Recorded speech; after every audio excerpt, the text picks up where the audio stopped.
3 દિવસ પહેલાં ભાવનગર મેડિકલ કોલેજમાં વિદ્યાર્થીઓ સાથે રેગિંગ થયો એ ફરિયાદ અમને મળતા તુરંત જ મેં અમારા નિયામકને સૂચના આપી. એમણે તુરંત જ ભાવનગર ડીન અને રેગિંગ કમિટી સાથે વાતચીત કરી પીડિત વિદ્યાર્થીઓને તત્કાલ ન્યાય મળે એ હેતુસર 24 કલાકની અંદર તમે રિપોર્ટ રજૂ કરો.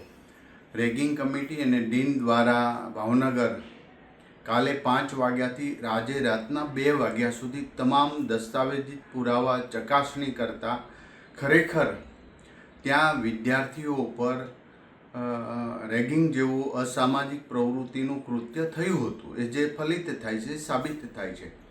તો આ તમામ વિદ્યાર્થીઓમાંથી 6 વિદ્યાર્થીઓ દોષિત થયા હતા. એમાં 2 વર્ષથી લઈને 6 મહિના સુધીની તમામ કોલેજની અંદર અને સરટી હોસ્પિટલની આવવાનો પ્રતિબંધ કર્યો છે. એમને સસ્પેન્ડ કરી દેવામાં આવ્યા છે.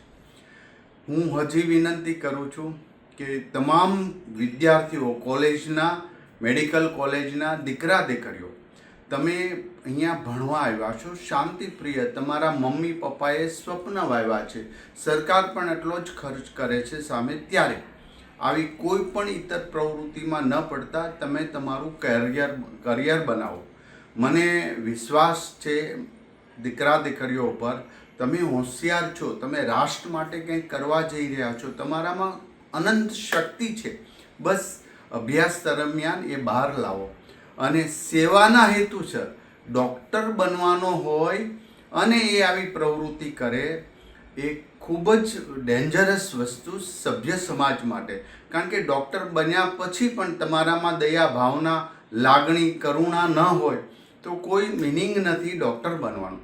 માટે આજે આ 6 વિદ્યાર્થીને 2 વર્ષથી લઈને 6 મહિના સુધીને સસ્પેન્ડ કરી દેવામાં આવ્યા છે અને અમદાવાદના રેગિંગ કરનારા વિદ્યાર્થીઓને પણ 3 વિદ્યાર્થીઓને સસ્પેન્ડ કરી દેવામાં આવ્યા. હજી પણ કોઈ દીકરા દીકરીને ક્યાંય પણ પ્રશ્ન હોય તો રેગિંગ કમિટી, તમારા ડીન અથવા તો જે ત્યાં મેલ અને રેગિંગ થતું હોય તો કમ્પ્લેન કરવા માટે તમે એક કોલ કરજો અથવા એક મેલ નાખજો, તુરંત જ તમને ન્યાય મળશે.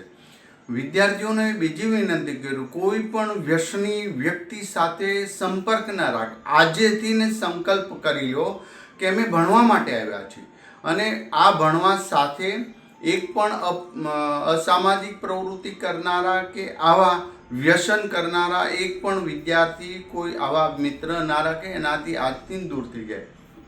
હજી ફરીવાર હું ચેતવણી આપી રહ્યો છું કે તમે ભણવા આવ્યા છો, તમને કોઈ તકલીફ નહીં પડે, પણ જે તકલીફ પાડનારા છે એને આ જ રીતે ન્યાય મળશે અને તુરંત જ કાર્યવાહી થશે. અમે 24 કલાકની અંદર આ બદમાશોના કૃત્યને ઉઘાડા પાડી અને તુરંત જ અમારી રેગિંગ કમિટી એમને સજાગ કરી છે. આવનારા સમયમાં એક પણ રેગિંગની ઘટના ન થાય એવા હેતુ છે. અમારું આરોગ્ય વિભાગ પણ સક્રિય છે ને આરોગ્ય શિક્ષણ વિભાગ સતત સક્રિય છે અને કંઈ પણ આવા પ્રશ્ન હશે તો ચોક્કસ વિદ્યાર્થીઓને ન્યાય મળશે. આજે આ ઘટના એ ખૂબ જ નિંદનીય છે, કારણ કે ગુજરાતમાં 2 મેડિકલ કોલેજમાં આવી રેગિંગની ઘટનાઓ થતી હોય ત્યારે હું હજી કડક ચેતવણી આપું છું કે અમે કોઈ પણ બાબતની આવી અસામાજિક પ્રવૃત્તિ ચલાવી લેશું નહીં. ભારતીય જનતા પાર્ટીના એ શાસનની અંદર દરેક વિદ્યાર્થીઓ શાંત, સુરક્ષિત અને અભ્યાસ માટે અહીંયા આગળ આવે એ જ હું મારા વિભાગને સૂચના આપું છું. અને હવે આવું ઘટના ન ઘટે એવી અમે બધા જ મેડિકલ કોલેજને સૂચના આપેલી છે.